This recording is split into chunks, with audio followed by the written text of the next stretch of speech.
So we are just on the verge of welcoming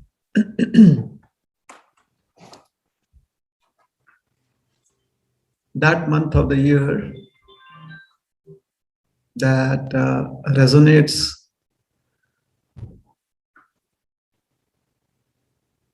with the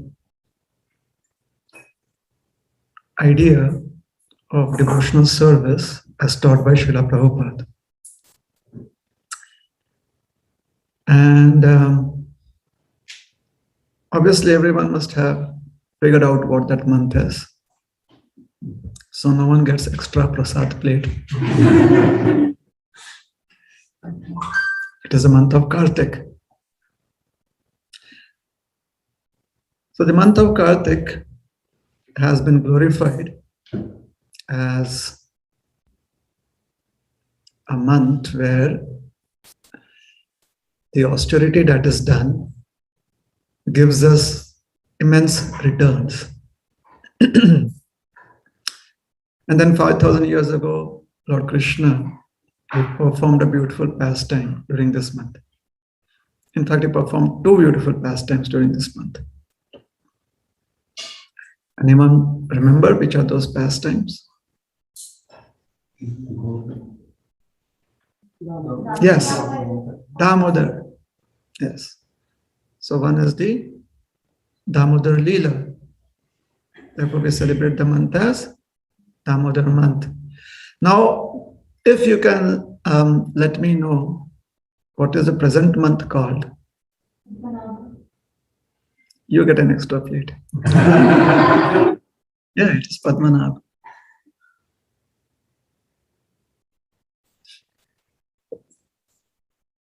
So the month of Damodar, and the second pastime that Krishna performed, which is very famous, is the lifting of the Govardhan hill. So devotees are excited that the month of Damodar is here, the month of Kartik is going to be here. And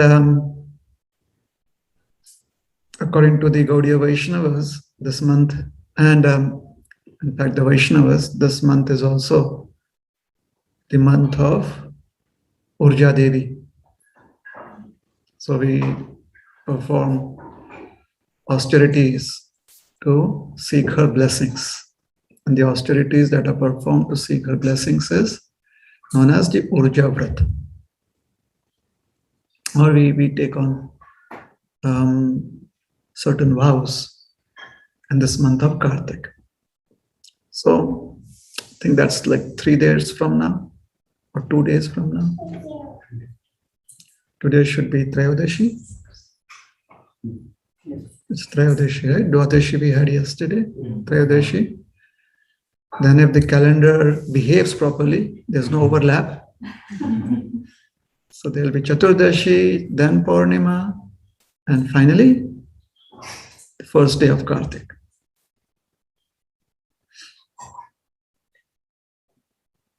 So anyone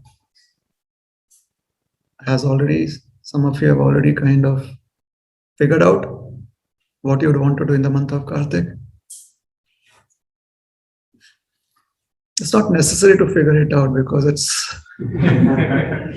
it's another month in a practice of Krishna consciousness. Now, if for us, one particular month would be a little different than another month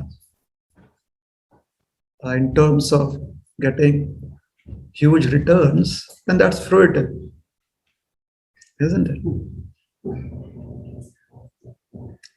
Like 1,000 times more returns. That becomes fruitive. But everything can be dovetailed in Krishna's service. So being fruitive can also be dovetailed. However, we can always be conscious of the fact that every day is a day of service. And every day could be the last day of service too.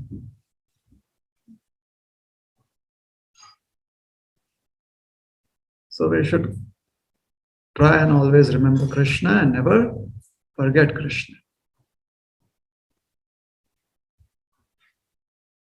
Is that easy? Is that difficult? None of the above? Is it easy to always remember Krishna and never forget Krishna? Sometimes easy, sometimes. That's a fourth option.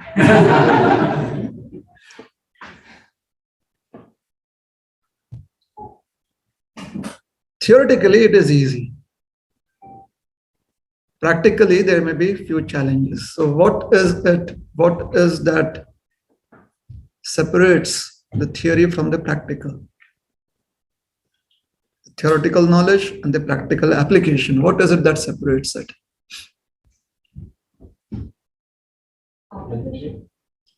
The application. So what could bridge this gap between the theory and the practical application? What could bridge that gap? Guidance. Sorry? Yeah? Yes. Intention. Yeah. Determination. Determination. It's called a sincere desire.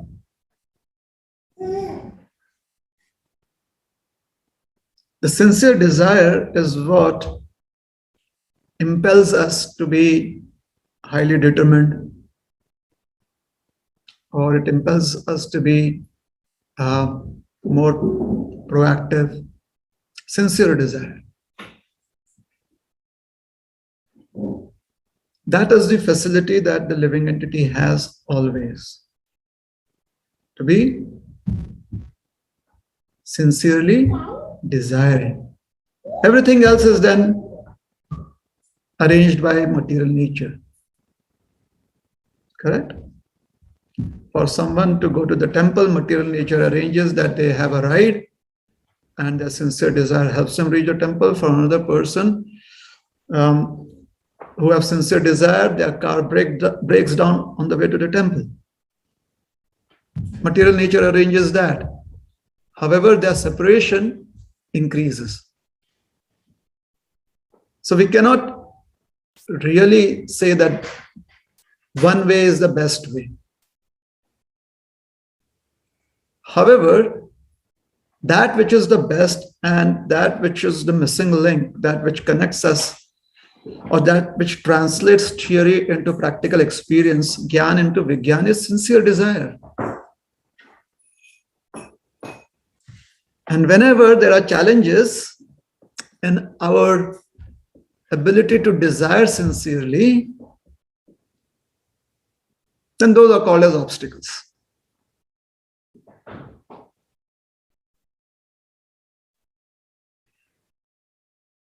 Like Chaitanya Mahaprabhu, when he was young Nimai Pandit, the great scholar, in the Chaitanya Bhagavat, it is stated that a Brahmana came and cursed him. "Oh Nimai Pandit, because you have made me unhappy, I curse you that you shall never enjoy married life." After that, Chaitanya Mahaprabhu took sannyas. So even a curse can be used as a blessing, as shown by Lord Chaitanya.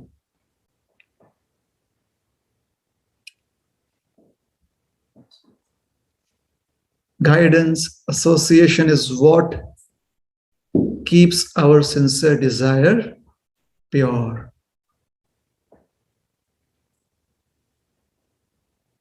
We are all covered over, right? Avritta. Avritta jnana etena. The knowledge that the spirit soul has about one's relationship with Krishna is covered over. Bhagavad Gita says, etena, by so many other things. Sense objects gets covered over.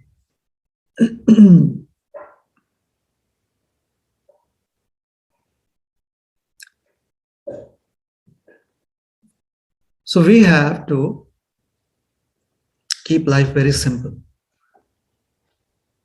If the month of Kartik comes, we know that this is time showing its phases. The month of Kartik has come according to the revolution of the wheel of time. Padmanabh, the present month of Ashwin or Padmanabh, is going to end. The sun is going to go into another zodiac. The rising star is going to be Kritika. And the month of Kartik begins. There's nothing we can do about it. It is going to happen. That is how time is. But what time does? It is taking away the opportunity of celebrating Krishna and Krishna's glories in the month of Ashwin. The Ekadashi is gone. The Dwadashi, which was the appearance day of so many acharyas, is gone. Today is a Trayodasi. So time has taken that away. And time is going to bring us another opportunity. The month of Kartik.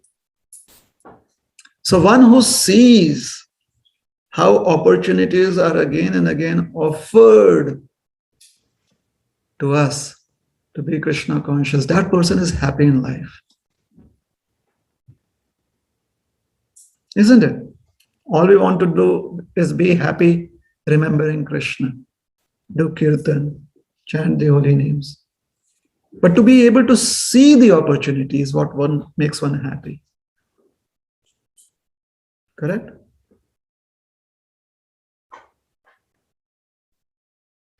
Every month when we see our paycheck come into our bank account, we see opportunity coming, isn't it? And if there's a delay, then we are concerned. Because that brings in opportunities. Mortgage of different kinds.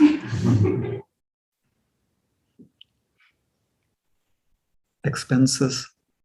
The paycheck gives us opportunity to deal with all of that. Hence, the delay makes us concerned.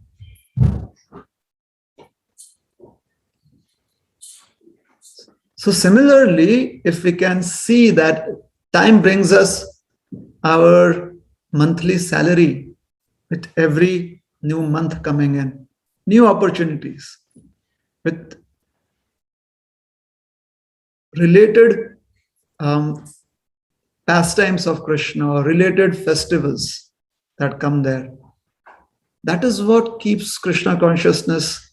It gives us so many different flavors in Krishna consciousness. Now, for most of us, how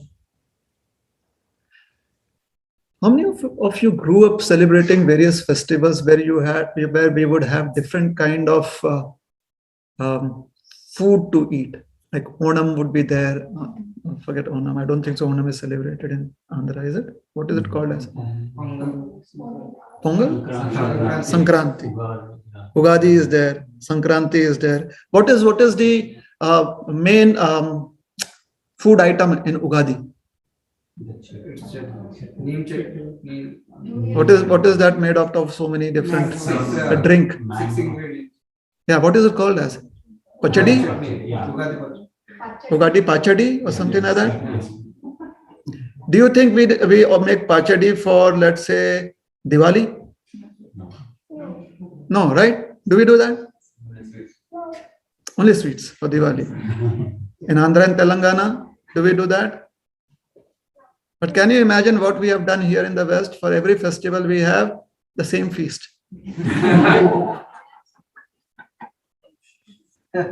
It's weird, isn't it? Almost every festival, it is paneer sabji,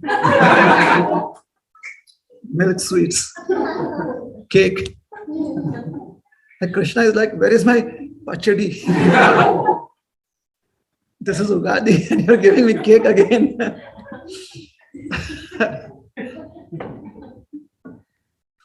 So variety is one of the aspects, very, very happy, look forward to aspects of life itself.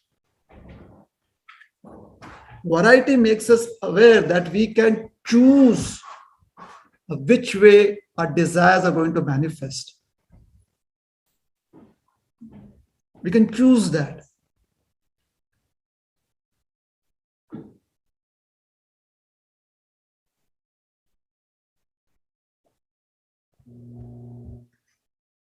That's the difficulty.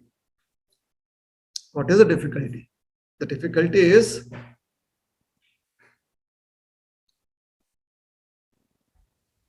that whenever there is a festival at a temple, I get attracted to a particular or a few particular prasadam items. And if I have the relevant contacts, then I am the perfect sthita prajna of knowing very well my share is going to be remaining for me, even if everyone else does not get it. We don't need to practice any kind of Ashtanga yoga to be a sthita prajna like this. All we need is relevant contacts. Or we could volunteer to handle everything.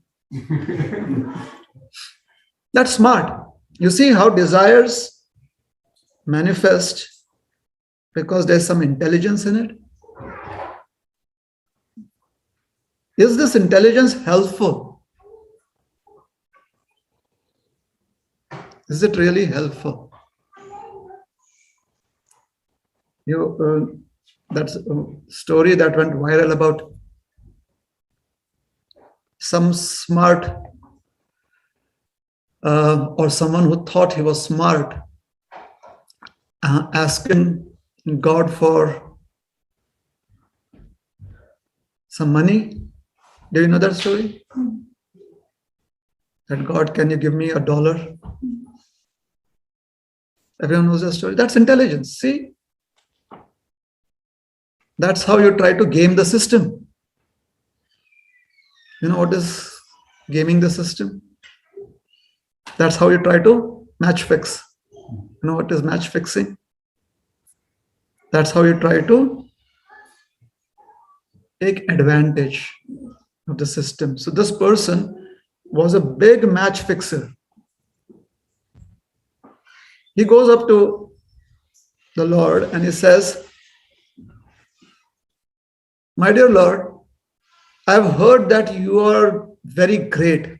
I mean, you are so great, you are so powerful. I accept that. I've come and surrendered unto you. Just to understand the extent of your greatness, please can you tell me what is the value of the wealth of the entire 14 worlds to you from your perspective? Like just like from India's perspective, 70 rupees is equal to $1. So all the gold, jewels, and the different kinds of ways that wealth manifests, all of that taken together is worth how much in terms of your currency? And then he kind of feels that, he should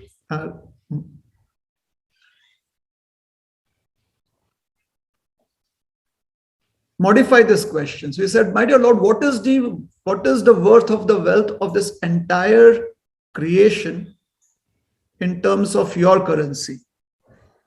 And the Lord says that in terms of my currency, it's not even $1 worth of it.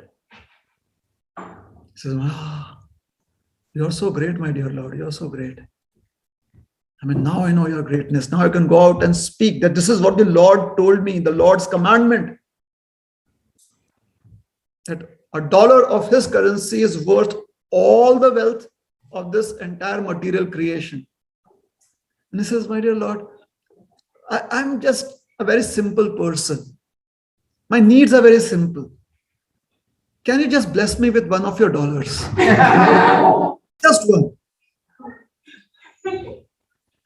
Now you know what is match fixing?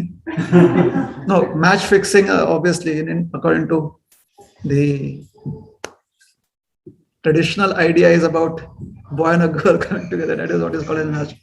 But in sports, match fixing is someone who has arrange that one particular party is going to win the match. That's called as they buy over the other team. So anyways, so he tells the Lord that, can you give me just one of your dollars? Bless me with one of your dollars. The Lord says, yeah, definitely. And he says, just wait for a moment. The Lord's moment. Like in one moment he breathes in Mahapralay.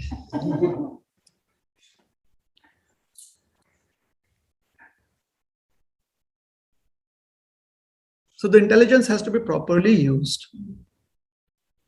Therefore, we read scriptures. Scriptures are not meant for us to become very knowledgeable. We have to be knowledgeable.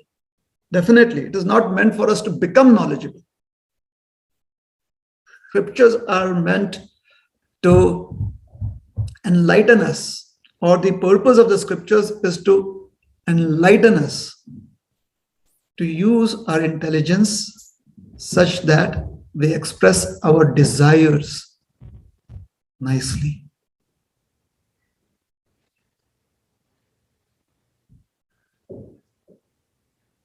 In previous times, people at least could express their desires, their intelligent desires in different ways. Therefore, we have so many devotees. Can you imagine if every devotee was given just one simple formula? That if you want to serve Krishna, do what? Chant Hare Krishna.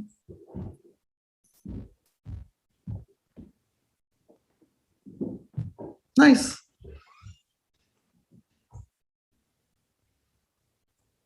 But then some devotee would have the Gopal mantra, somebody would have the Gaur Gopal mantra, somebody would have the Gaur Govinda mantra, somebody would have Narsimha mantra.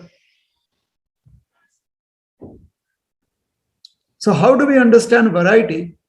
Then already I said that in our festivals we have kind of, just as any temple, if you go to any ISKCON temple, they'll have Mangala Arati during Brahma Muhurta, right before Brahma Muhurta. We know that, standard. Similarly, we know that if you're eating prasad, you know that this is coming from ISKCON temple. Kind of khichdi that is, there's kind of similar taste, but specifically.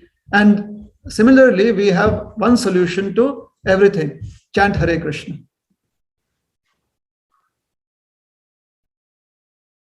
So there's no need to use intelligence, right? Prabhu, my blood pressure is going up, chant Hare Krishna. My blood pressure is going down, chant Hare Krishna. I'm not able to sleep at night, chant Hare Krishna. I sleep less at night, chant Hare Krishna. What if, and this is so safe. This is like a doctor who doesn't have to worry, what is the disease? The doctor said, don't tell me what is the disease. I'll give you the solution. Chant Hare Krishna. So there has to be some distinction between how we chant Hare Krishna. And that is called as, again, intent. In more esoteric terms, it is called as bhava. In simple terms, it is called as sincere desire. Just imagine someone from Telangana chanting Hare Krishna and somebody from Bihar chanting Hare Krishna. Do you think it's going to be similar?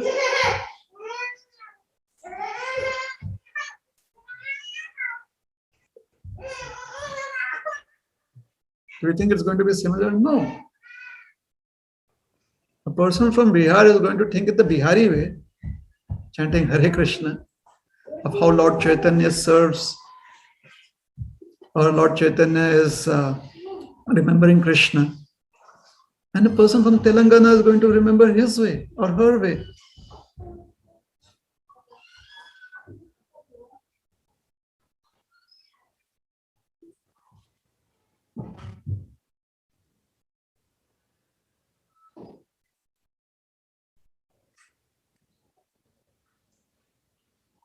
So Krishna says that if we sincerely render service unto him, then he gives that intelligence to us.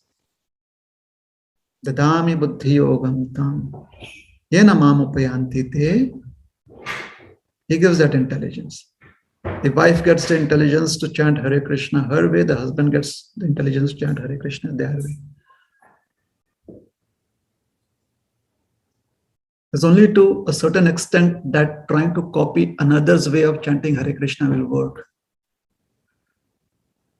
Trying to imitate that, trying to follow in their footsteps.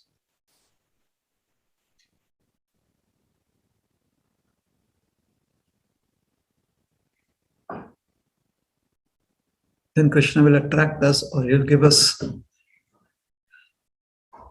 the motivation to serve him in a unique way. Under the shelter of the acharyas, will serve Krishna in a unique way. Hence, we should be very excited while we are chanting Hare Krishna, Krishna Krishna, Hare Hare, Hare Rama, Rama Rama, Hare. We should be very, very excited while preparing bhoga for Krishna, by rendering some menial service to the deities.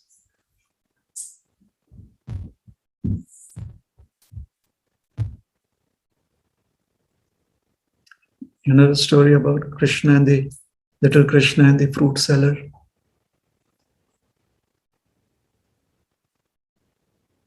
She takes her. This is in the Anand Vrindavan Champu. And she has offered everything to Krishna, and Krishna has given her just a little palmful of grains. She has no idea what has happened. Everyone knows the story, or should I tell you the story? Everyone knows the story? Krishna and the fruit seller. Yeah? So, she's a tribal lady. Forest dweller. She comes to the city to sell her whatever she has collected in the forests. She hears that this is the palace of the king. So she goes to the palace. And in those days, they would call out. That is, they would announce by calling out that this is what I have to sell. Krishna comes running out. Little Krishna is practically a toddler. Comes running out. Now he's smart enough to understand how to deal with traders. He has that smartness. Comes out, looks at her, runs in again, comes back with his palm full and gives her that. And says, can I have some fruits in return? She says, take everything. Now, rarely has a child inspired such generosity in a tradesperson. Rarely. There are instances. This is not the only instance. She had no idea. She had no she couldn't even understand that he is someone special. She hadn't come from doing her morning program and then having darshan of the deities comes. She doesn't mention that. She couldn't, even if she had heard about Krishna, right now she wasn't connecting the dots. Krishna just happens to provide her that opportunity, as it does to every living entity. He gives her that opportunity. Trades. You know, sometimes Krishna does that trade with us in the uppercut form, unmanifest form. All those times when we say, oh, it was Krishna's blessing, otherwise this could have never happened. We say those words, but we really have a different experience than the experience that this fruit seller had. How many of us have had that feeling? Oh, just by Krishna's mercy, this happened in my life. And how many times? More than 10 times, 20 times? Has it happened in your life? We have made that statement just by Krishna's mercy. See, we know that it is by Krishna's mercy, and still we are where we are. Every time, the next time we come in front of a saintly personality, let's say the spiritual master or someone similar, we are like, please bless me because I'm not really progressing. Please bless me to progress in a spiritual life. And there are n number of times, a dozen times at least, we have seen Krishna work in our lives. At least that is a belief. How do we know that? Because we have read scriptures, or most probably somebody has brainwashed us for the last 15 years. Anything that happens is by Krishna's mercy. We're like, okay, we accept. Now there's nowhere else to go. Where else would I get nice prasad?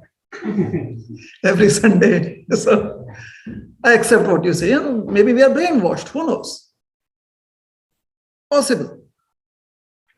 Whether we have been brainwashed, whether we have come to our own conclusions, whichever way, we have learned to respond that this is Krishna's mercy. She did not have that. It doesn't seem like that.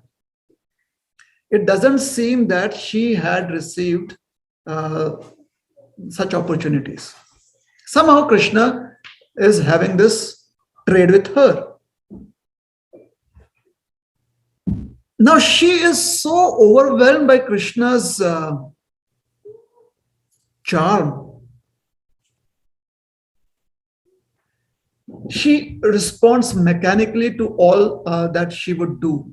Like it is after she has done her, she has sold her products, she would lift up her basket.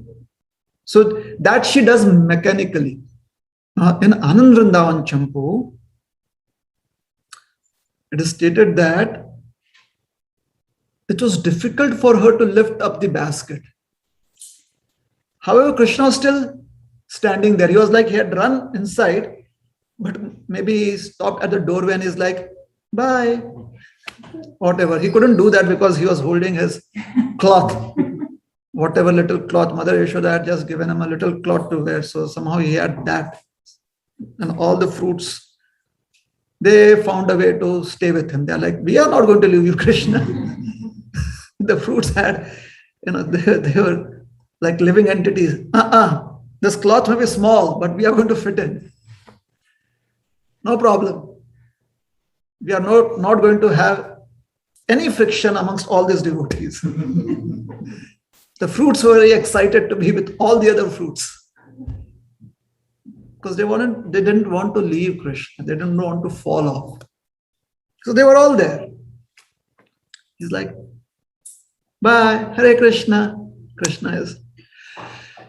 Just that gesture gives her so much strength that mechanically she lifts up her basket and puts it on her head. And she goes back home. It is just her muscle memory that brings her back home. Sometimes muscle memory works like that. You're having thoughts of, you're like on an easy journey to some other planet. And you just walk your way home. Or you climb up the stairs to your room. Muscle memory, right? So that was her muscle memory that brought her home. She puts on her basket and then she sees that it is full of jewels.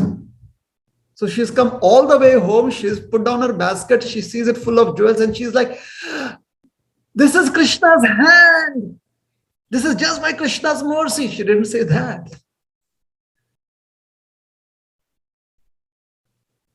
She wasn't thinking that my bank balance has increased so much. She wasn't thinking that now I can have a big house and a big puja room for Krishna. She was a tribal lady.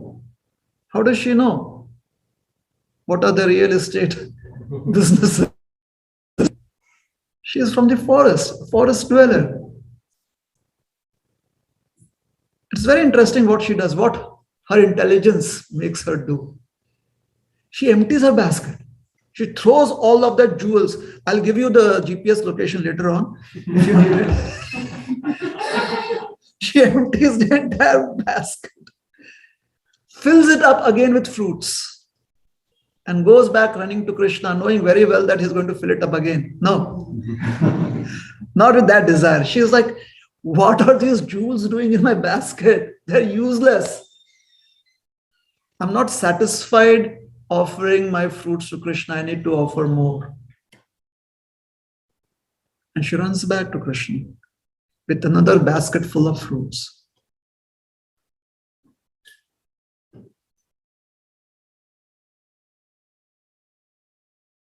When the intelligence helps us want to remember Krishna more, that is the best friend that a practicing devotee can have.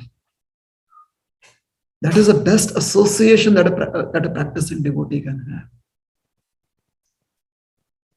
And if the intelligence is ours, it is second to nothing else. And if you don't have that, then it is helpful to have someone else with that kind of intelligence. Because maybe just by some symbiotic effect or by osmosis, who knows, something that come through. You may just imbibe it, who knows. However, real intelligence is that which is our own, which wants us to serve Krishna more. And the service can be the same offering that we have made. The same kind of offering.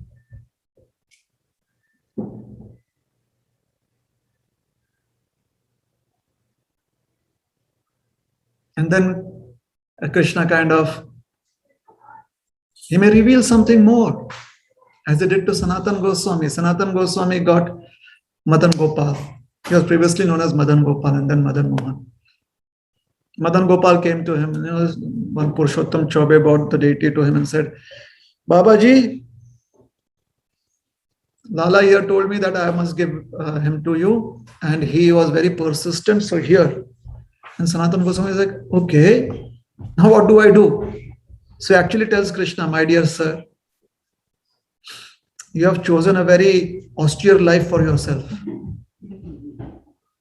I am a Babaji. I don't own anything. I live under different trees every night. And you are used to at least 4 to 5 offerings, eating 4 to 5 offerings a day. So please think again. This is not that time of your life where you have to enter the Brahmacharya ashram. Please, you go back. Krishna is like, you stopped my offerings. There was something that happened. He said that you are the cause of it. Now you take care of me. And Sanatan Goswami is like, okay, I am a Babaji. All I can do is feed you some bati. You make balls out of wheat flour soaked in water, and you keep it in fire to roast, to bake. And when it is properly baked, that is called as bati. So I want to offer you bati. That is all I can offer you. Krishna is like, I will do with whatever you eat. He's ready to accept that. After 7 to 10 days, Krishna says, Babaji, at least give me some salt with bati. Sanatan Baba, give me some salt with bati. And Sanatan Baba goes, today you're asking salt, tomorrow you'll ask pickle, the day after you'll ask papadam. I'm a Baba. So Krishna can reveal things. That becomes his Prakata Leela. He's happy to have interactions with his devotees because he knows his devotees are very intelligent. If he puts forth a proposal, his devotee will put forth another proposal. Till the time we are practicing devotees, Krishna is like, yes, the standard format, follow it.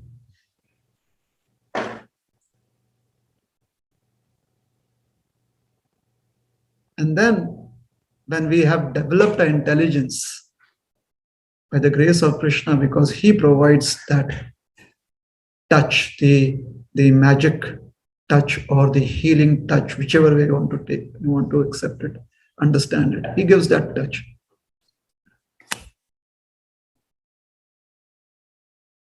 Then the dynamism of Krishna consciousness just expands.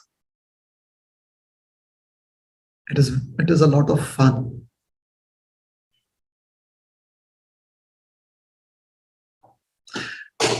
Once, a young couple who had become very much inspired by the philosophy of Krishna consciousness. Maybe this was a young couple from Naperville. Very fired up, very, very enthusiastic. They had, maybe half a dozen children. Is that all right? It's like a shock. Half a dozen. People are like, we are ready to accept just the half, not the 8 dozen. Half a child, if that is possible. Half a dozen children, everyone trained in, 6 offerings a day. So every child does 1 offering a day like that. Half a dozen parents, nice kirtan, nice programs. Father lives in India. Grandparents and their father.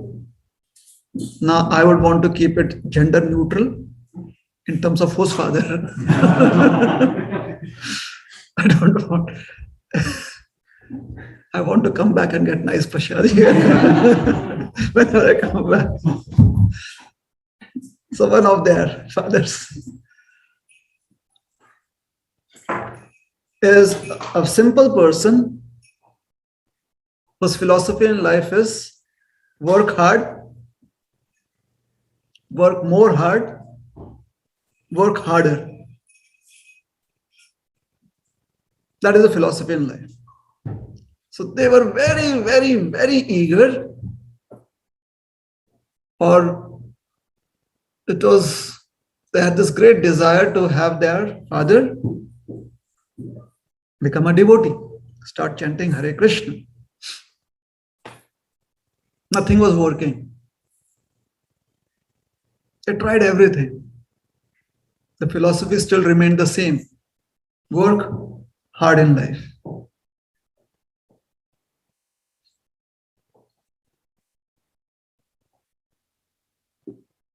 The father had a cloth business in Nalgonda.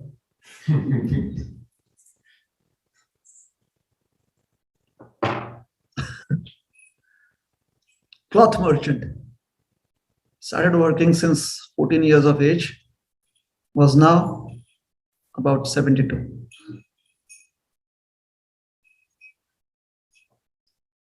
One day, some devotee from Chicago came to Naperville and happened to mention that my parents in India, they're going on a yatra. They'll be going to Mayapur, from there to Gaya, Varanasi, Prayag. And this is a yatra for the senior citizens. Our family in Naperville had an idea. Send our father on this yatra.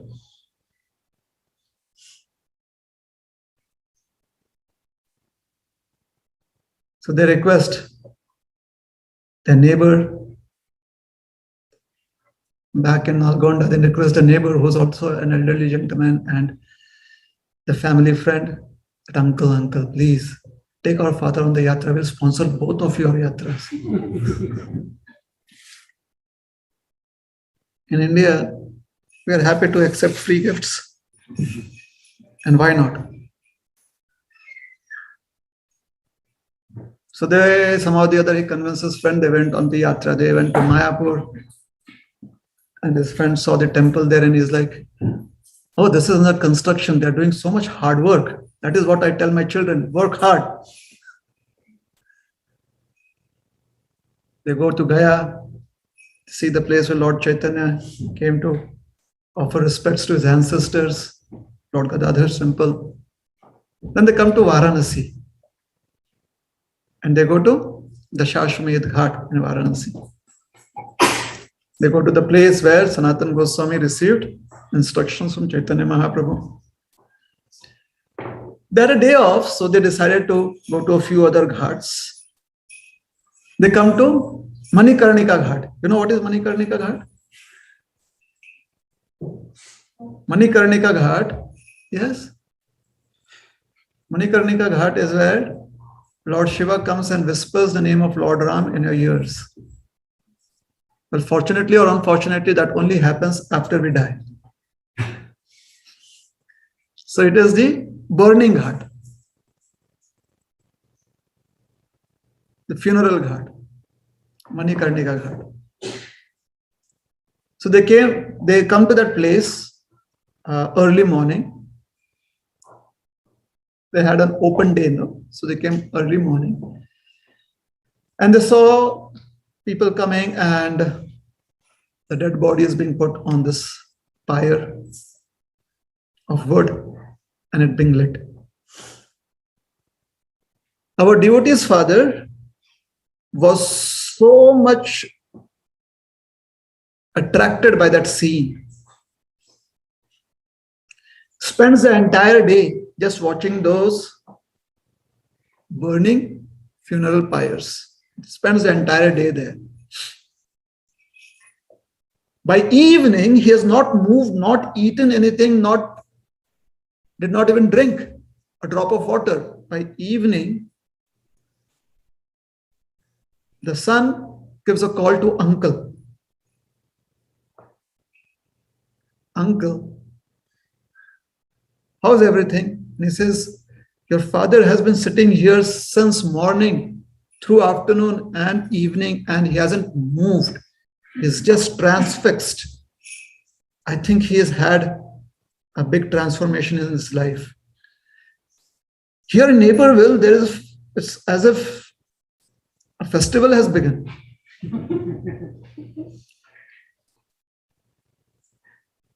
Appa has changed. Or Nana. Changed. Please give the phone to my father. So he picks up the phone and he says, how are you? He says, son, I have wasted my entire life. Those words were like the essence of Bhagavad Gita to the son's ears. Can you imagine that? Son, I have wasted my entire life. Throughout my life, I spent every single moment simply doing business in this cloth business. It's a waste, complete waste. If instead of cloth, we had done business in firewood, I can see there's profit in this business. Wasted my life.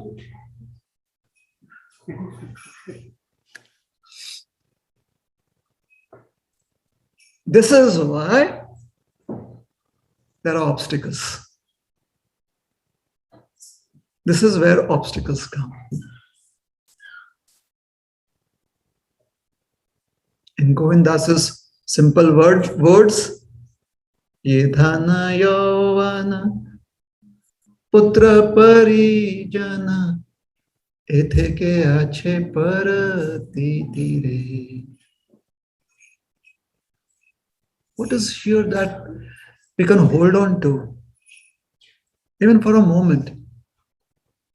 Is it money? Is it wealth? Is it status?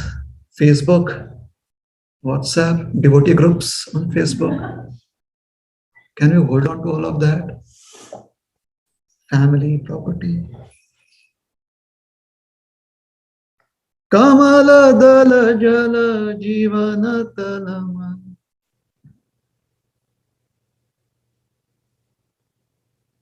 Life is so flickering.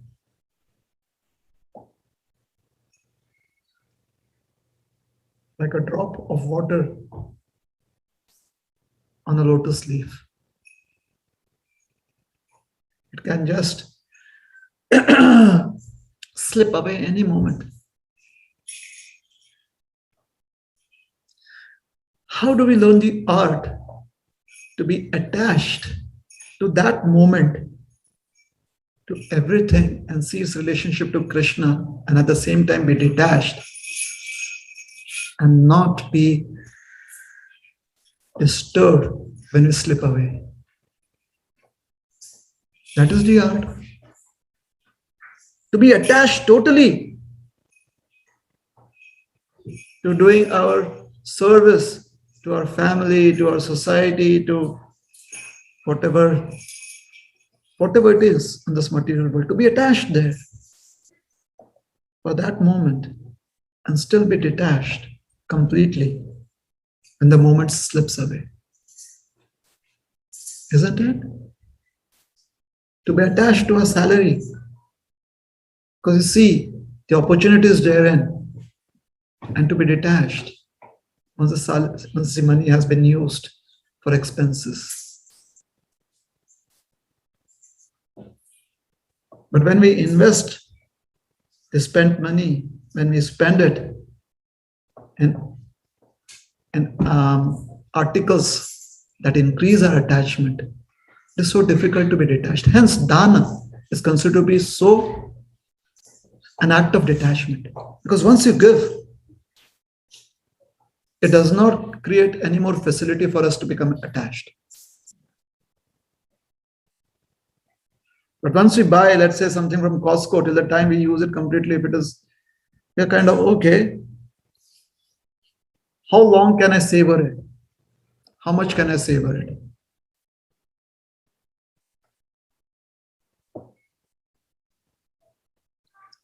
So constantly one has to do this balancing act, attached at the same time and detached when it slips away. Attached right now, detached when it slips away. Attached right now, detached when it slips away.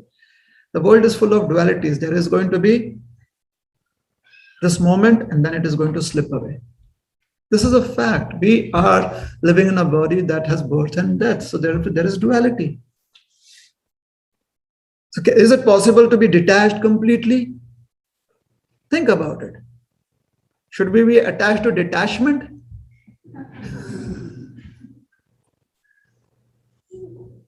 Or should we be detached from that which slips away?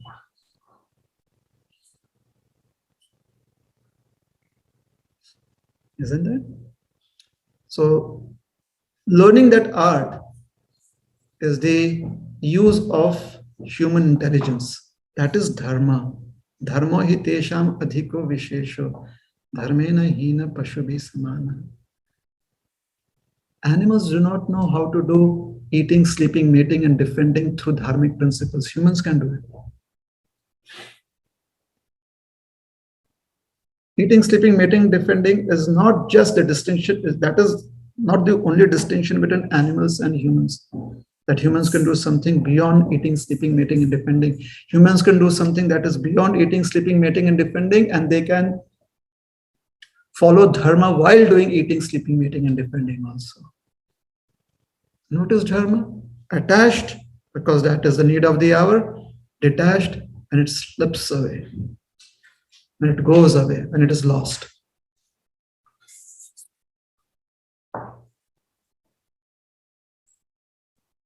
So when we are chanting Hare Krishna, Krishna Krishna, Hare Hare, Hare Rama, Rama Rama, Hare Hare, completely attached to it. This is the moment to do that. Focused on it. Holding on to it like a child is holding on to the parents, that shelter, or like a drowning man holding on to that which saves him, a log of wood or so on. And when the moment passes, Rather than try and debate within our mind or try and discern whether it was good chanting or bad chanting, why don't you use that moment to chant another name of the Lord? Why don't we do that? Why do we always need seminars again and again and again to show us that how bad we are at chanting? And how's that after every seminar next year we need another seminar to feel inspired? Life is so simple. If we have that much time to try and dissect our own practices, it would be so much better that as soon as possible we learn to use that time to practice more. Because it is only through practice that one improves. Dissection, if does not translating into practice and positive engagement, is not helpful. Can you imagine going to a doctor who dissects you and says, all right, I have studied you, done. You say, doctor, suture me up again, fix me. Don't just cut me open. So can we imagine if we always dissect our sadhana and keep it open? We need to fix it. So after a few years in Krishna consciousness, we know that we need help. And there is only one person that can help us. No one else. No one else. It is time. Only time can help us. Because time brings in an opportunity, takes it away. Time gives us one moment to live and can take it away. All our plans that tomorrow I'll attend a seminar, tomorrow I will do this, I will do that to fix. What if time takes it away?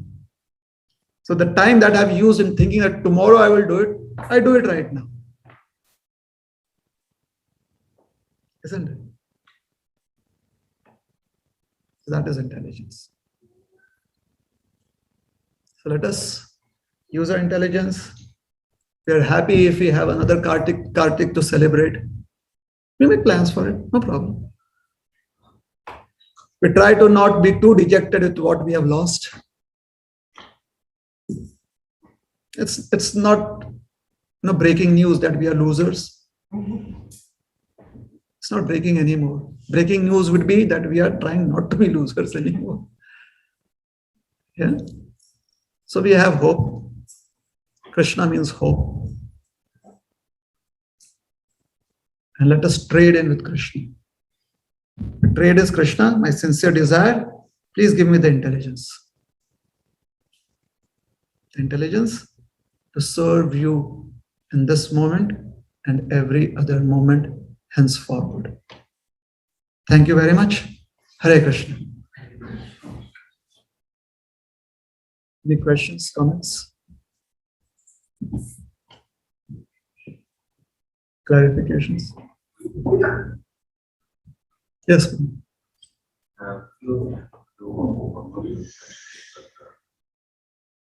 Initially, you mentioned that there is a variety during festivals. Like India, it's the same thing. I feel often that in India we have so many festivals, but after joining this club, I don't know about in India, but here the only festival children celebrate is, or children or even all of us celebrate is only Krishna Janmashtami, whatever is on, that's it. And I feel the Indian culture is not being taught to children, even in this house. Okay. They don't know so many things. It's not that we need to know anything, but the culture is not there. So I feel that even though we may think it's a variety, it's important to know. Because we from our childhood, we know understood what it is. It's not that we are attached to demigods or attached to something. It's not that I'm talking about. What is the culture we brought from India? Of course, Prabhupada brought everything for us, but that is missing.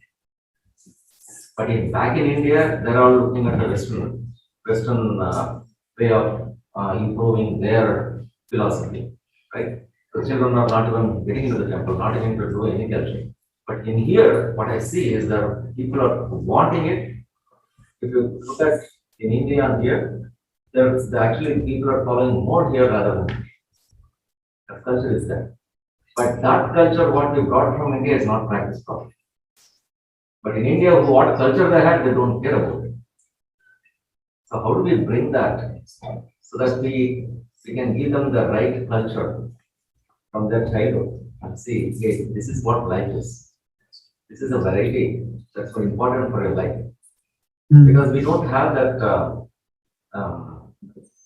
certain things we learn from our experience. We look at our family, relationship, oh, this is how we have to grow.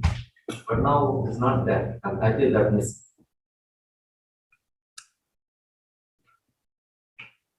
So your question is, or your comment was that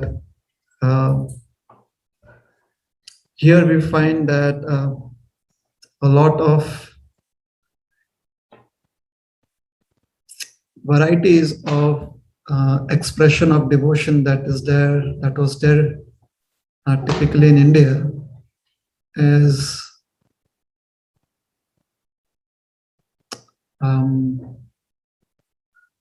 not expressed or underrated, or it is not really talked about. Whereas in India, we find that a lot of people are not interested in doing even the bare minimum of practices because they are influenced by the darker shades of that which is in the West. So what should we do? And even in ISKCON, we feel that the only festivals that are celebrated are Krishna Janmashtami, you said, and Few of them. few of them, like let's say 8 or 10 of them.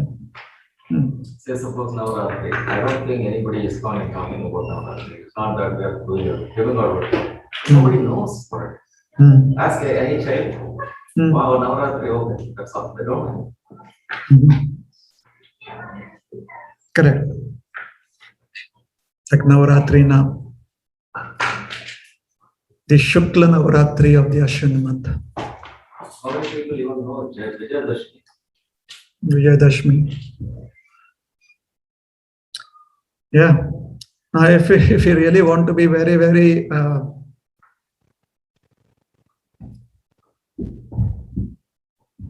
traditional, then we'll have to celebrate Navaratri every month, because actually there's a Navaratri every month.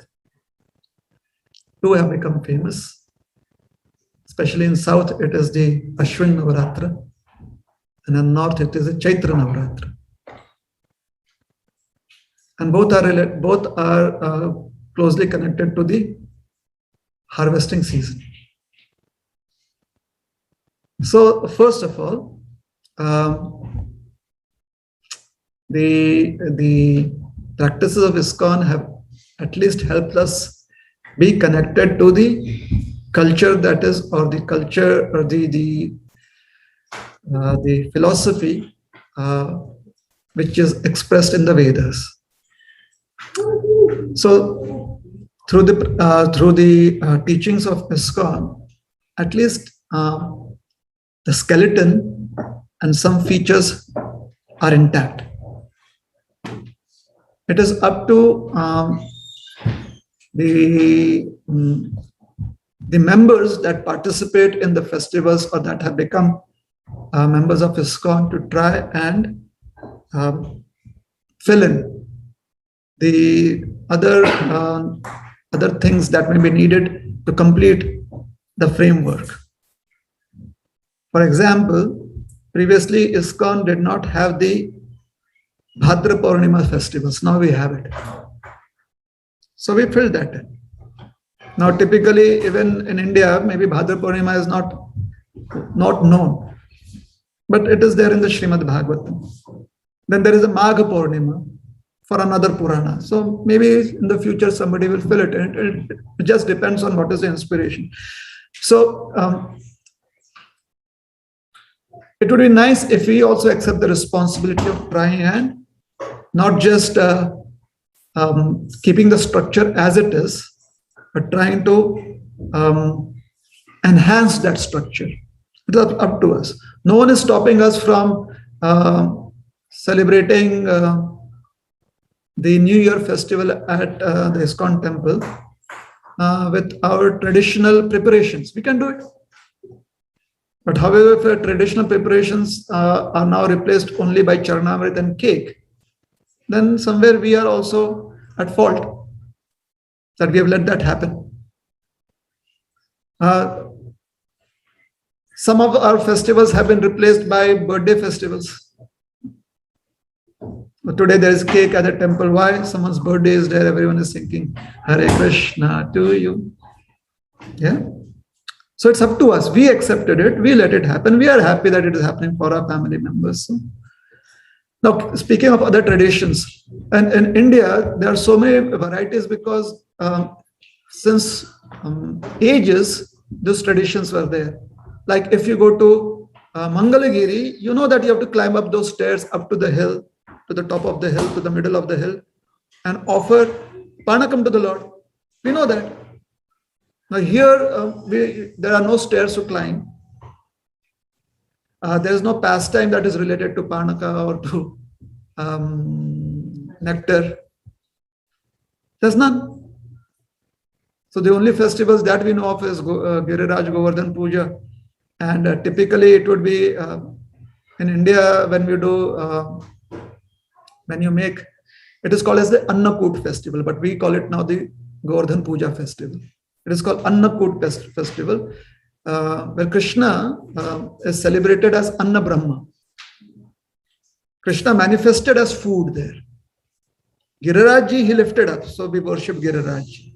But he manifested as food. The festival is known as Annakuta festival. But then somehow or the other, maybe what is being understood by many practitioners is that it is just the lifting of Govardhan hill. So there is Govardhan Puja and Annakut festival. So when we make that Annakut, when we make it should be made of Anna. And many times Anna simply means rice. Sometimes it gets replaced with halwa. It gets replaced with cake again. So how do we know what is Anna Brahma? And if you don't know Anna Brahma, then you don't know Annapurna. Okay. Navratra is not just worshipping the Devi, which is the energy of the Lord. It is also about the harvest. So she is worshipped with all the elements of the harvest. Where is the harvest here? So ultimately, even if we bring in Navratra, it is going to be cake. Most of the times when you go to the temple, before we go to the temple, we offer water at least to the Ashwatha or the Bargada, the peepal tree or the banyan tree. We have neither here. So even if we would think about tying a thread around so that it means giving, having, appreciating life, the most we can tie thread is after Yajna.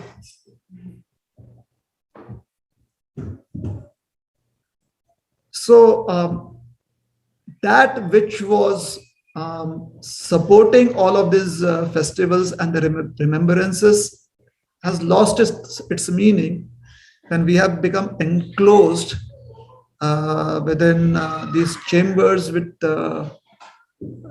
centrally controlled, atmosphere. So how can we relate to so many festivals and so many, like the Ugadi? It is not Ugadi, it is Yugadi. So who remembers Yugadi? People simply remember Ugadi. So it is the new year that is beginning, it's a new birth. So you have to cleanse the body. That is why we take that drink. 6 different things. I think there's neem and there is, I don't even remember, imli, tamarind, there is gur, mango. These are all that which grow. Then tamarind gets ripened during that season. Mango is green, fresh. Hence, it is pure in one sense because it has not ripened. It has that, the sun's heat has not caused transformation as yet in the mango. So it is in its pure existence. What does is it helps purify our consciousness by purifying our blood. That is why we have that drink. We offer it to the Lord, we have that drink. so that our consciousness is purified before this hot season sets in. Now here there is nothing, there's no difference between hot and cold. Now if you have that pachadi here, you'll catch a cold here, or have an upset stomach. So what should we do? We should celebrate it outside, not within the temple rooms, because everything is enclosed here. So have a festival outside. I mean, it's the spring, it's going to be a little cold. Or go down to Florida to celebrate. So times have changed, situations have changed. We have to find varieties within that, so that the entire calendar year is filled up with festivities, different ways. And if Costco allows it. Once you go to Costco, you're like, for an entire month, you're just going to eat this entire pouch, that big pouch. Is that all right? So we are grateful that ISKCON has helped us. At least it has given us the skeletal framework. Otherwise, that would also have been lost. Yes? Hare Krishna. Thank you for the wonderful class today. You're welcome. My father lives in India. Mm-hmm. He is a governor student. Sorry. Not in Nalgonda, right? 72, sir. Really?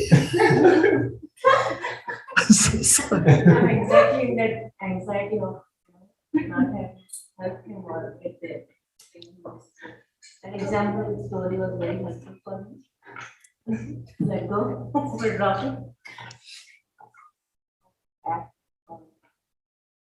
Thank you. Thank you. This is a coincidence. I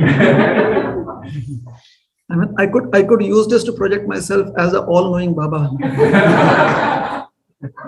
Tomorrow I could become viral on YouTube.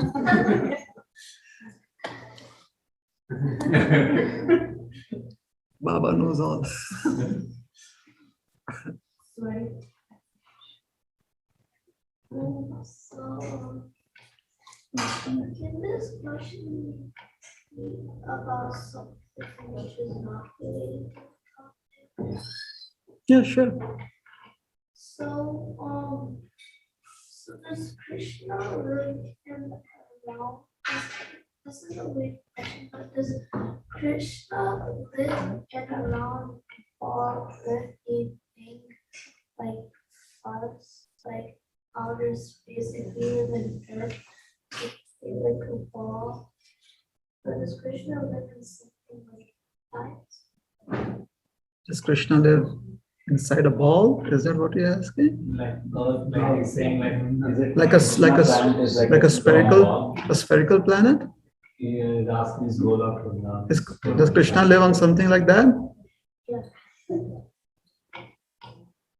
Would you be happy if Krishna would be living on something like that?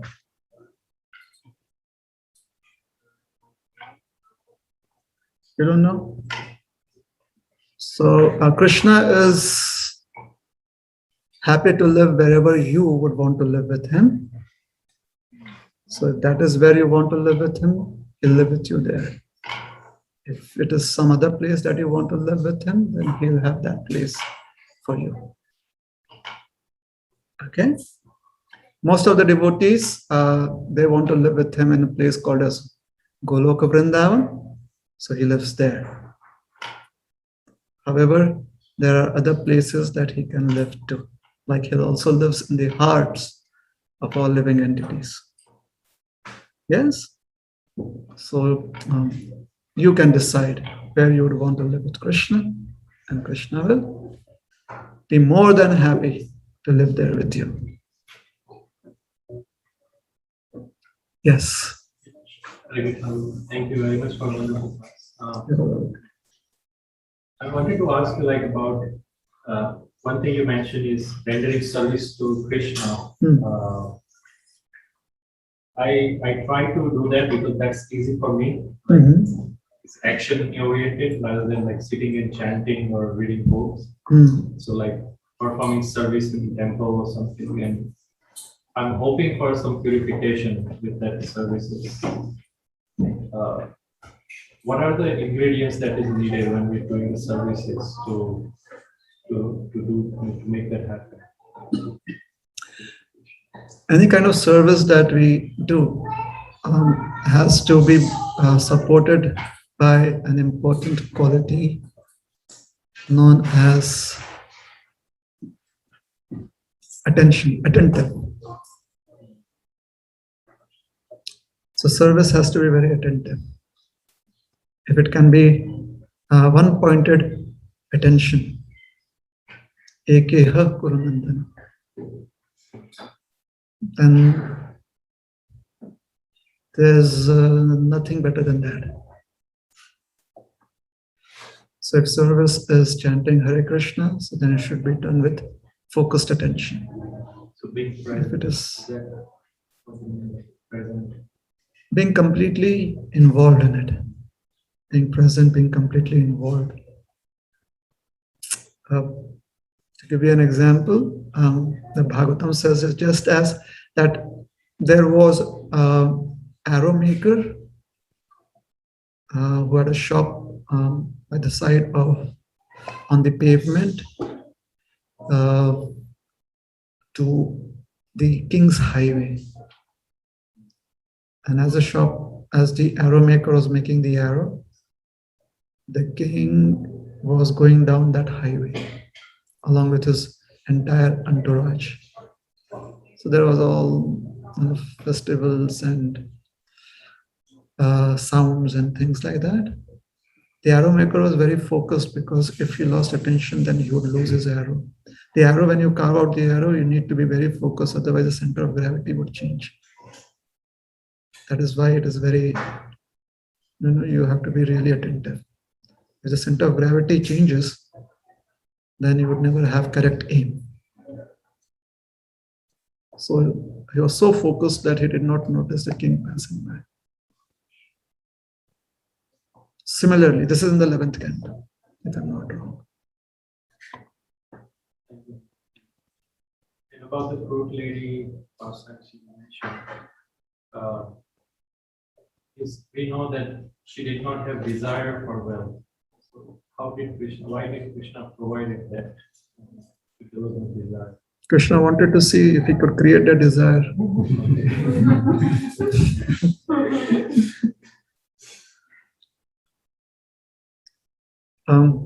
This material world is a place where one finds an opportunity to have those desires. At least one has the opportunity to try and work to having those desires fulfilled. In the spiritual world, that doesn't happen. So Krishna is just trying to assure the fruit lady that she is free from that. He's checking just her preview. Well, we could say he's checking that, which would make him a little snobbish, I guess, if he does that. Krishna is not a snob. So he was doing that so that the lady could have confidence in herself, indirectly, unknowingly. The Lord always, whatever seems to be a test from him is actually very helpful for us to build up our own confidence. Somehow he does that. And then he gets blamed. As when he tests you.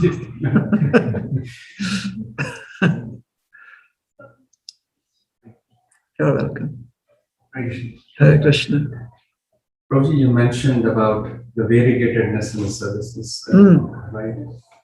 Now, as a sadhaka, you tend to do some service and then you're attracted to somebody else's service, or you don't think the service that you're doing is right. So why is there that flickeringness? Why is there no satisfaction in the services that I am doing versus I'm looking around to do more or different, or why is that? We know the reason why, because our intelligence is forked, many branched.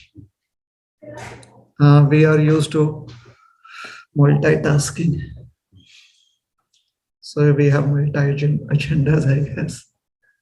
Yeah.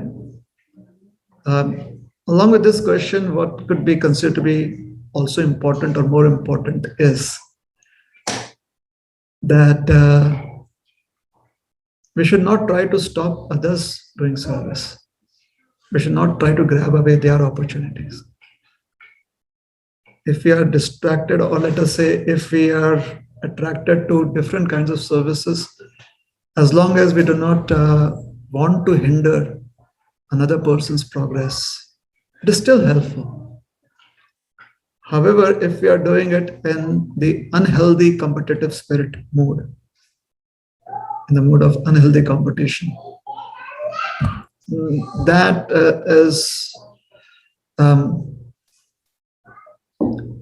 it erodes our own integrity. We become hypocritical. So at least we should not do that. And the strange thing is, as soon as we come out of that, how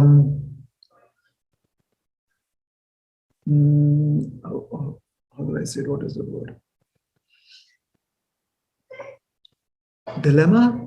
If we come out of that dilemma, for lack of a better word, like not wanting to hinder others, when we come out of that, or trying to prove oneself better than others, when we come out of that, we find it is much more easier to focus on oneself.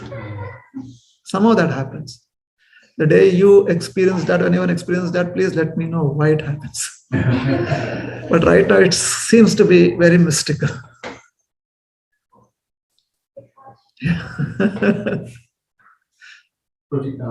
In the same lines, right? While there is no desire to hinder others' service or whatnot, how to be satisfied in one's own service? How to be satisfied in one's own service, to find a lot of meaning in one's own service. It's like, how do I become satisfied at my job? By finding meaning in what I do. Isn't it? So the day we find meaning in what we do, we'll find satisfaction therein too. That is poetry.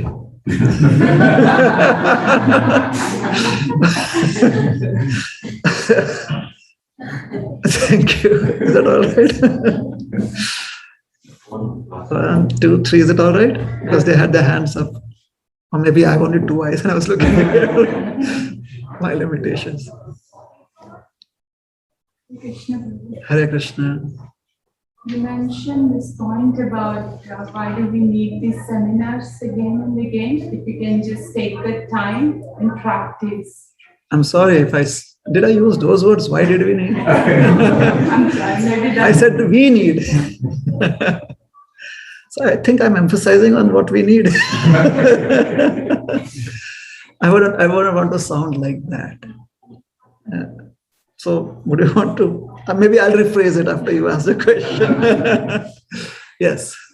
I understand, Prabhu, your intent for us to actually take that and really put that into practice and application.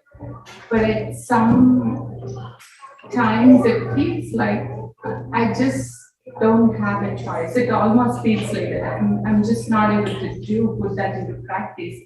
At those times, certainly this inspiration and association definitely brings that. Kartik is one thing, but after the Kartik, it just goes down. As I was hearing you, it feels like, I don't know if it's just the study stage of bhakti would bring that, or if we can consciously do something to keep that inspiration, if not at that level, at least this level, not going down. So how do we try to see that we do not slide down too much, and if possible, avoid sliding down from where we are and try to progress, move ahead? Is that the question? The simple answer would be tie yourself to somebody else who's moving ahead. However, I will get good dakshina for giving that answer.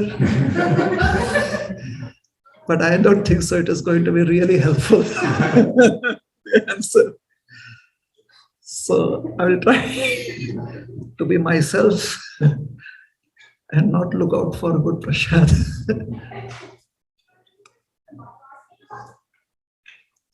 Krishna has blessed us and has always honored our ability to make choices.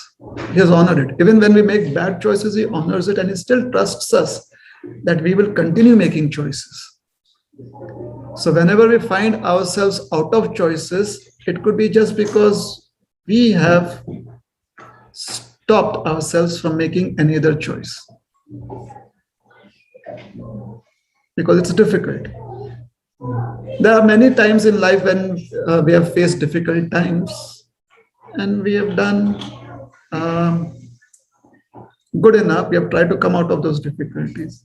So similarly, when we find ourselves in situations where it seems we don't have a choice, we try to make a choice and try to live up to that.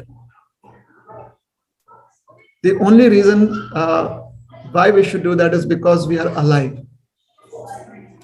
As soon as we say that I don't have choices, we accept that we are not alive. A stone doesn't make choices. We are not only alive, but we are having more facilities than other species of life. A tree doesn't get to make choices. Isn't it? We still do. So we should always feel comfortable with the idea that we can make choices, and we should never try to be covered over by circumstances and feel ourselves unable to make choices. The basis, the scriptures, they try to make us be aware that we can always make choices. Even if we cannot live up to it, we try to live up to it. Even if we cannot live up to it, at least we can desire to have that choice. My dear Krishna, I'm completely forced not to be able to do anything to serve you. I have the desire. And that gives us hope.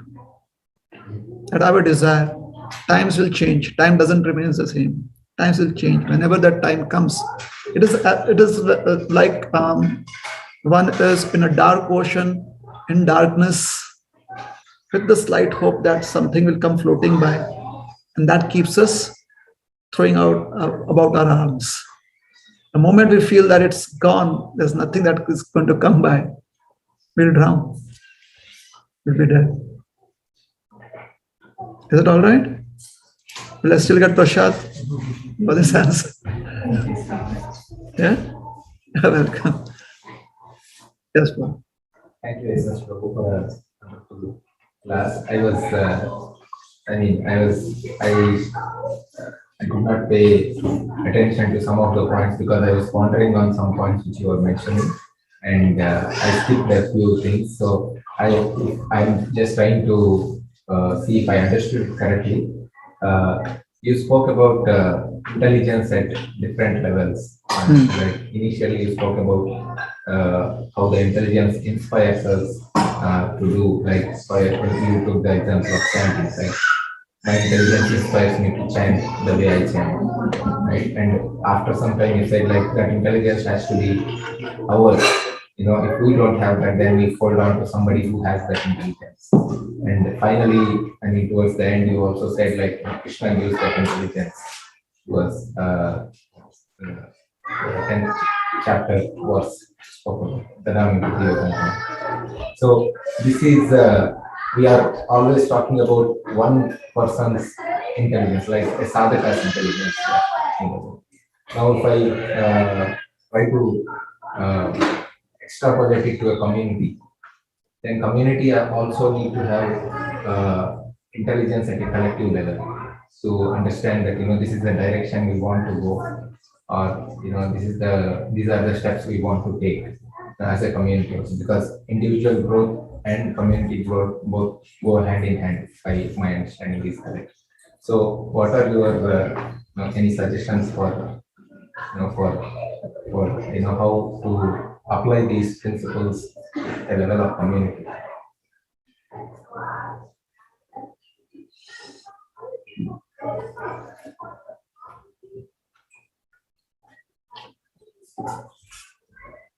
For a successful community,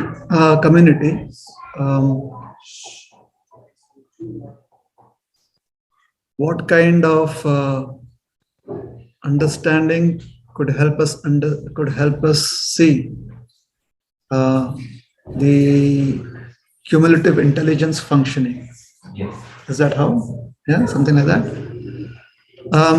Whenever we speak of a community, even if it is through the idea of democracy,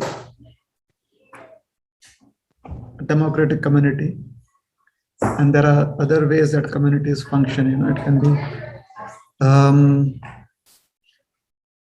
liberal, it could be what is that called as? No, where you have a king. Monarchy, and other ways. There is the acceptance of at least one figurehead or a group of leaders. There is that idea. So either the single figurehead should be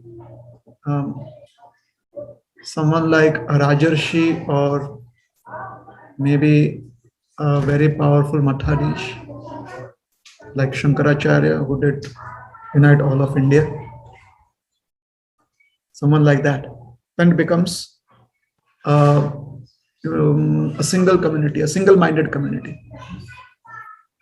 Or there should be something similar to what is called as the Pancha. Some leaders, the typical village model, which is very democratic. There's no king there. They're a group of leaders. They're called as the Pancha. There will be 5 to 7 people from different various occupations who were respected, and their opinions were acceptable by the rest of the people. So unless until that structure is there, if you think it's going to be a free community, then after some time somebody has to shut down that group and say, hey, the moderator is not working here. So this is not really helpful. It becomes a wayward community. So if we have that facility, it is good. It could also apply to a family, a joint family. Somewhere there has to be either a single figurehead of integrity or a group of people of high integrity. In Kali Yuga, that would be a little difficult to find. It is true. So we make do with whatever we have for the limited amount of time we have, trying to develop our own abilities to serve Krishna. What I'm trying to say is that we in Kali Yuga, we are given the facility, all of us. Kali Yuga is the only age where everyone is given the opportunity to be educated to receive education through similar means, on similar to reach similar goals. Whereas in other ages there are discrimination. So Kali Yuga does that. Therefore, we have to accept responsibility for our own actions, rather than feel that the community should accept the responsibility. And the community is going to give us or accept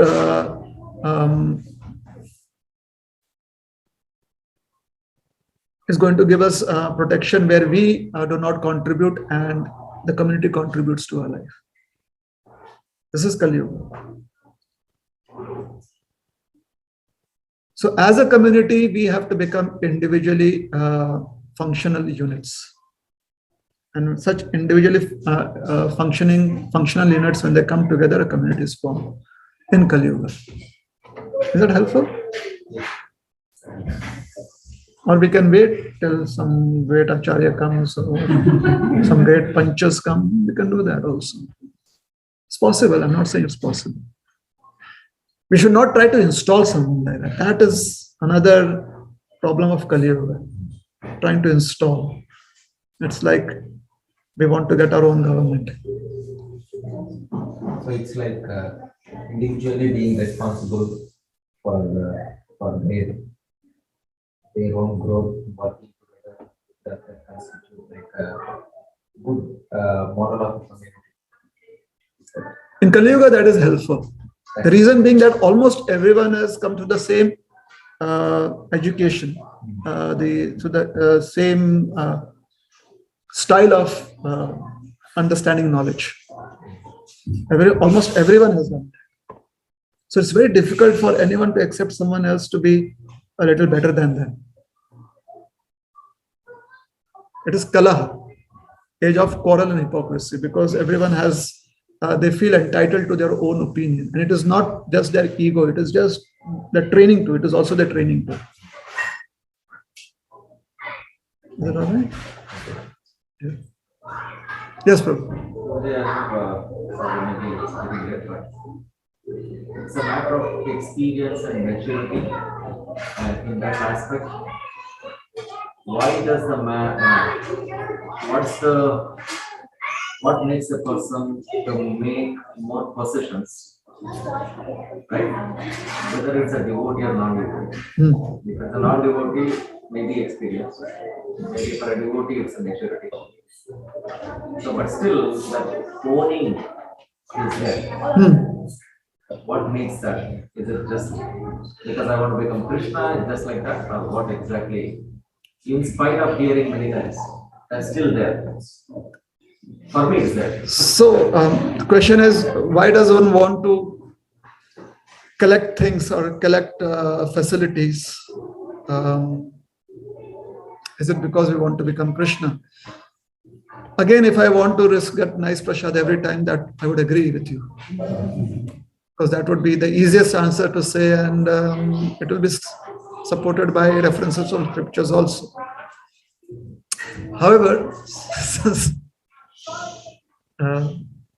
I'll try to give another perspective too. People in present times, we are more concerned about, especially when we hear philosophy, we get more concerned about how much we collect. Yes? If we are a little more broad-minded, we'll be more concerned about how much we are not giving. If we are giving a lot, it doesn't matter how much we are collecting, because we are going to give a lot. So if we are giving more than we can collect, that is a healthy state of living.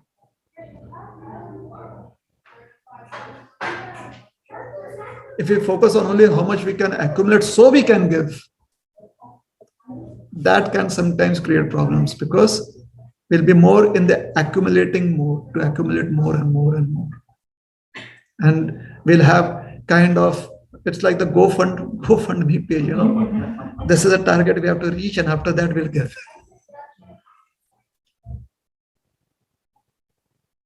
So the Vedic philosophy is more about giving.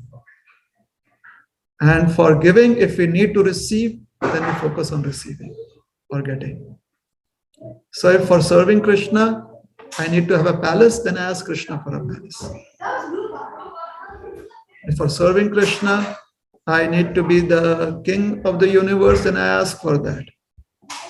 If for serving Krishna, I need to give up my palace, then I ask Krishna to help me do that, give up my palace. So what can I give to Krishna? That is devotional service. Is that helpful? Thank you. Yes. Hare Krishna. Could you please Urja Vrata. Urja Vrata, Urja technically means that which gives us, fills us with energy. The literal translation sometimes given as energy, but actually Urja is more than energy. Urja is not just Shakti.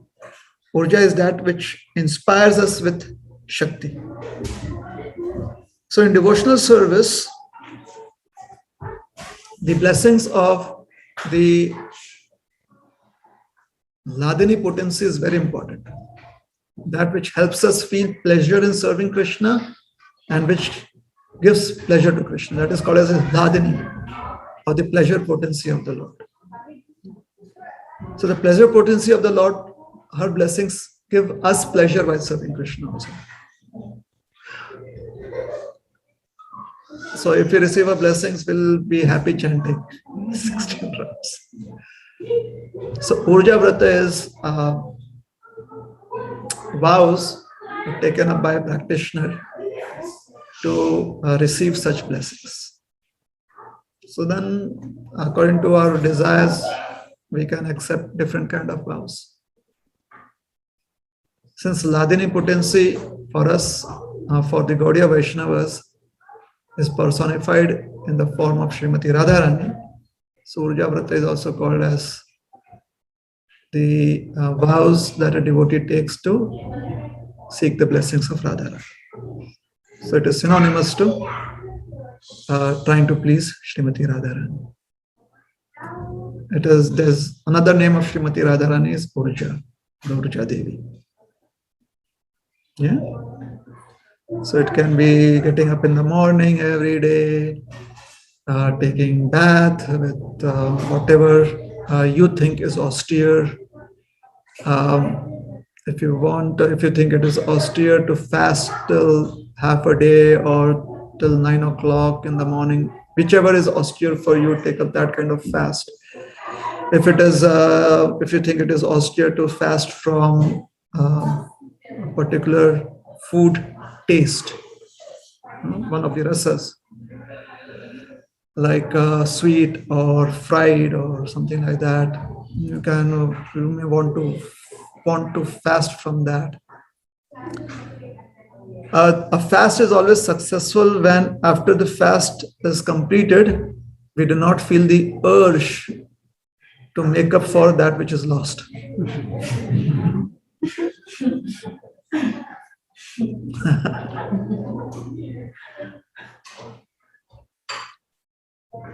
So if we have given up, this is a nice opportunity to go on the intermittent diet schedule if you want for the next year or so, or keto diet.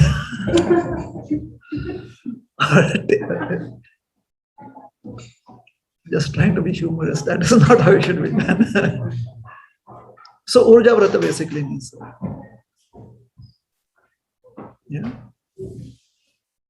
So we'll stop here. Thank you very much. Hare Krishna. Srila Prabhupada ki jai. Gaura Bhakta Vrinda ki jai.